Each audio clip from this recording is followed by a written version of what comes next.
Welcome to Algebra.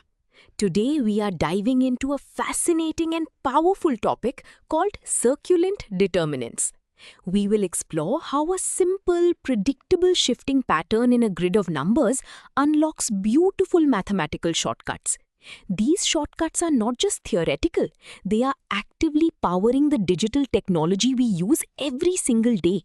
Let us get started and build our understanding from the ground up.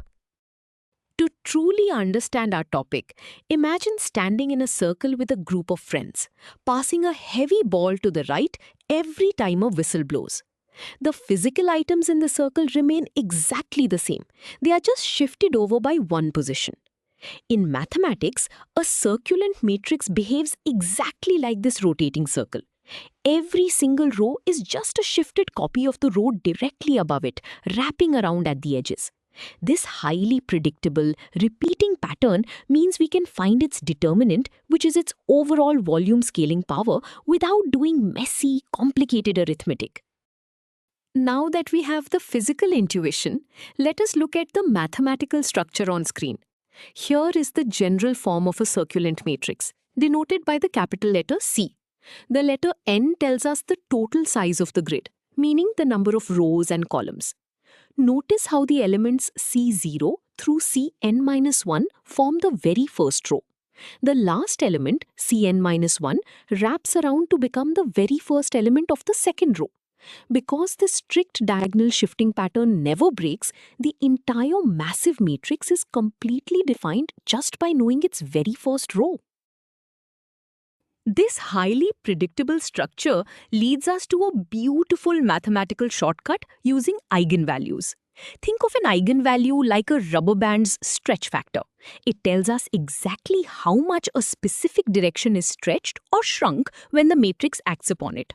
For circulant matrices, these special directions are intimately tied to complex numbers called roots of unity. A root of unity is a special fundamental number that when multiplied by itself n times brings you exactly back to the number 1. Let us formalize these roots of unity mathematically. The fundamental root of unity is denoted by the Greek letter omega. As you can see in the formula, it involves Euler's number e, the imaginary unit I, and the ratio pi. Geometrically, this formula takes a full circle, which is exactly 2 pi radians, and slices it into n perfectly equal pi pieces. As the matrix size n gets larger and larger, the slices get thinner, and the roots pack much more closely together around the circle in the complex plane. Before we move on, let us see this with a concrete visual. Here, we are looking at the complex plane, with the real axis horizontally and the imaginary axis vertically.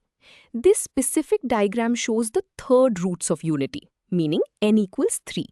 Notice the 3 arrows pointing to 1, omega, and omega squared. They perfectly divide the circle into 3 equal sections. Multiplying by omega simply rotates you from one point to the next along this circle. Now that we can visualize the roots of unity, we use them to build our eigenvectors. An eigenvector is simply a directional arrow that does not change its orientation when the matrix transforms it. It only gets longer or shorter. For a circulant matrix, we construct this special vector vk using increasing powers of omega. Because omega represents a rotation around a circle, each entry in this column just spins you further around that same circle. This cyclic nature perfectly matches the shifting rows of our matrix, creating a magical alignment that simplifies our calculations immensely. This magical alignment brings us to the master formula for the eigenvalues.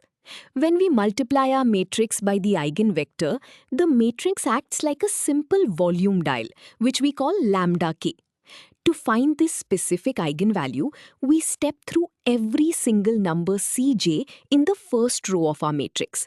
We multiply each number by our rotating complex number, omega to the power of j times k, and add them all together.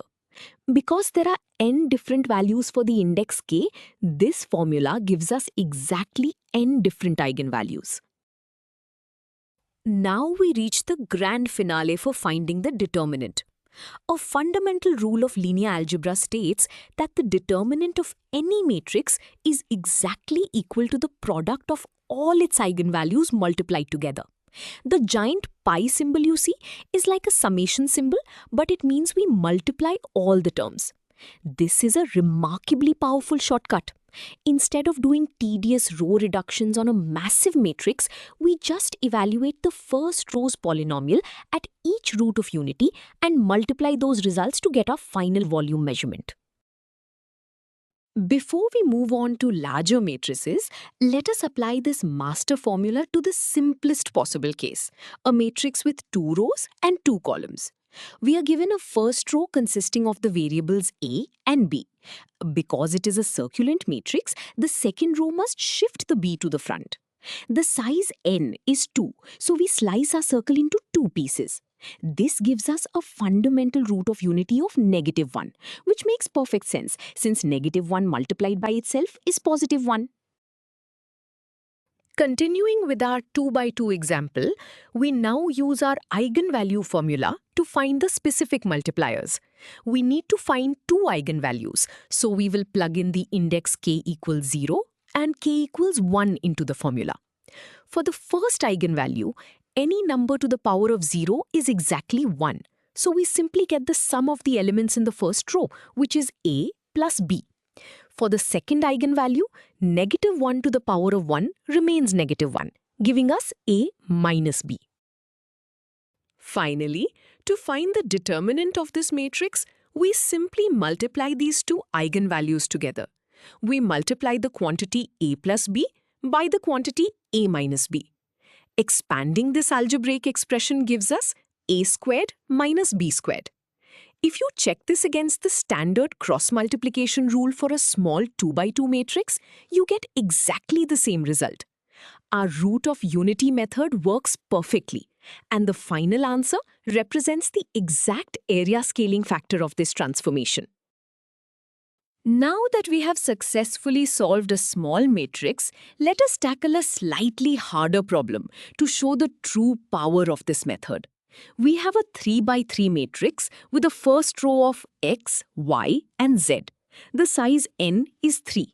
Standard calculations for a matrix of this size can get very messy and prone to errors. Instead, we will use the third roots of unity. We know that omega cubed equals 1, and a very helpful property is that 1 plus omega squared equals exactly 0. Continuing our 3 by 3 example, we plug the index k equals 0, 1, and 2 into our formula to find the 3 distinct eigenvalues. For k equals 0, the roots become 1, giving us simply x plus y plus z. For k equals 1, we get x plus y times omega plus z times omega squared. For k equals 2, we get an omega to the 4th power, which simplifies back to just omega, since omega cubed is 1. This leaves us with 3 clear eigenvalue expressions. For the final step in this example, we multiply all 3 of these eigenvalues together. Expanding this massive multiplication looks quite intimidating at first glance. However, by using our root of unity properties, specifically that they sum to 0, all the complex numbers magically cancel out. The final result is a beautiful, purely real polynomial, x cubed plus y cubed plus z cubed minus 3xyz. This famous algebraic identity tells us the exact volume scaling factor of this shifting 3-dimensional grid. You might wonder why anyone cares about matrices that shift their rows in this specific way. It turns out circulant matrices are actually the hidden engine behind modern digital technology. Whenever your smartphone compresses a photo or filters out background noise in an audio recording, it uses something called the discrete Fourier transform. This transform is mathematically identical to finding the eigenvalues of a circulant matrix. Because the structure is so predictable, computers can process these calculations incredibly fast, making streaming video possible. Let us wrap up what we have learned today.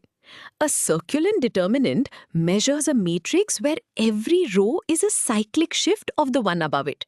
Instead of brute force arithmetic, we use the magic of complex roots of unity to easily find the matrix's eigenvalues. By simply multiplying these eigenvalues together, we get the determinant. You have now seen how this elegant mathematical shortcut transforms a messy grid of numbers into a clean polynomial, powering our digital world.